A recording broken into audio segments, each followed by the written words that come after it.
What if I told you that the world once stood on the brink of annihilation, not by nuclear weapons or alien invasion, but by the hands of men themselves? Yes, this unthinkable reality was the world in the early 20th century, a time marked by rising nationalism, intricate alliances, and simmering tensions. In the heart of Europe, the mighty Austria-Hungary Empire, a realm of diverse cultures and languages, was a ticking time bomb. To its south, the young nation of Serbia, brimming with nationalistic fervor, was eager to unite all Slavic people under one banner. To the east, there was Russia, a sleeping giant waking to the call of pan-Slavism, ready to protect her Slavic brethren. And then there was Germany, a newly unified nation flexing its industrial muscles and itching to assert its dominance. On the western front, we had France, still nursing the wounds from the loss of Alsace-Lorraine to Germany in the Franco-Prussian War. The United Kingdom, an island nation, was watching the continental drama unfold, ready to maintain the balance of power. Across the Atlantic, the United States, a growing economic powerhouse, remained isolated, its eyes focused inward. These nations, bound by a web of alliances, were like pieces on a chessboard. The dual alliance of Germany and Austria-Hungary, the Franco-Russian alliance, the Entente Cordiale between France and the UK, later extending to Russia to form the Triple Entente, and Serbia, backed by Russia. Beneath the surface, the tensions were brewing. Nationalistic aspirations, imperialistic ambitions, economic might, military alliances, all these were the fuel, and all it needed was a spark. And then, on a fateful summer day in June 1914, in the city of Sarajevo, that spark ignited. The heir to the Austria-Hungary throne, Archduke Franz Ferdinand, was assassinated by a young Serbian nationalist. And with the shot that killed Archduke Franz Ferdinand, the world plunged into a war like none had ever seen before. Gone were the days of cavalry charges and gentlemanly rules of engagement. This was a new kind of war.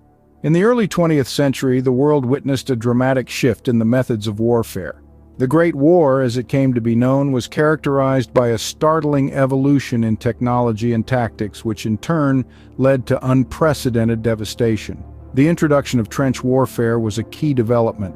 Soldiers huddled in deep ditches, living in squalid conditions for months on end, their lives punctuated by moments of sheer terror as enemy shells rained down.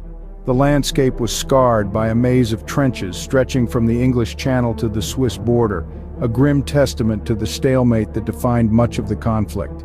Yet the trenches were not the only innovation to darken the battlegrounds.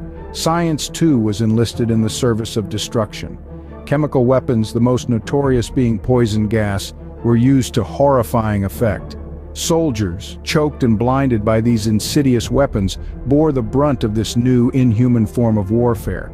The war also saw the debut of the tank, a mechanized beast that could traverse the shell-shocked landscape with relative impunity. These steel behemoths, impervious to most conventional weapons, instilled fear in the hearts of those who stood in their path. And then there were the aircraft. The skies, once a domain of peace, were now a theater of war. Dogfights between nimble biplanes became a common sight, while Zeppelins and bomber aircraft brought the war to civilian populations far from the front lines. The human cost of these innovations was staggering. Millions of lives were lost and countless more were irrevocably altered. Young men full of hope and promise were sent to fight in a war unlike any that had come before. Many never returned, their futures extinguished in the muddy trenches, under the constant threat of death.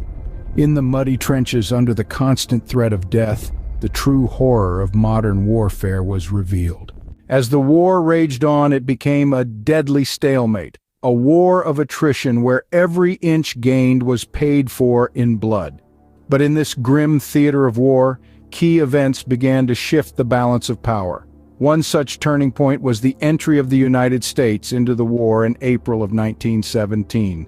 The U.S., with its vast resources and manpower, tipped the scales in favor of the Allies.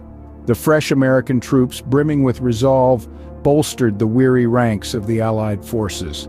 Their involvement also brought a psychological boost, a renewed hope for victory. But the tides of war were also turning on the Eastern Front.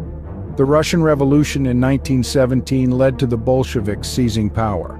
Russia, embroiled in internal conflict, sought peace with the Central Powers. The Treaty of Brest-Litovsk, signed in March 1918, marked Russia's formal exit from the war. This allowed Germany to shift significant forces from the Eastern to the Western Front, preparing for what would be their ultimate offensive.